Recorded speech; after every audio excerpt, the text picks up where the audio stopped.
maijā dzimušajiem ir arī jāizlabo attiecības attiecībā pret māti, jo iespējams, ka jūsu māte nav bijusi brīva kaut kādā savā izvēlē, un viņa ir bijusi, varbūt pat pati sevi ir ielikusi kaut kādos rāmīšos un nav redzējusi šo te ceļu, ka viņa var būt brīva savā izvēlē.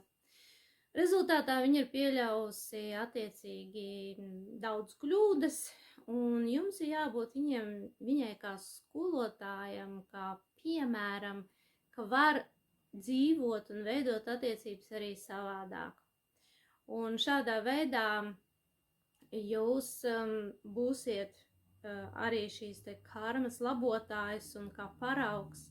Tātad jums ir jāpārspēj, var teikt, sava mamma un šīs te attiecības jāparāda un dzīve un dzīves sasniegumu, ka viņi var būt arī savādāki. Neskatoties uz to, ka jūs esat mantojis šo te mātes karmu, jums ir jāiet savādāk šis ceļš un jāparāda, ka visu var veidot brīvāk un var sasniegt daudz vairāk.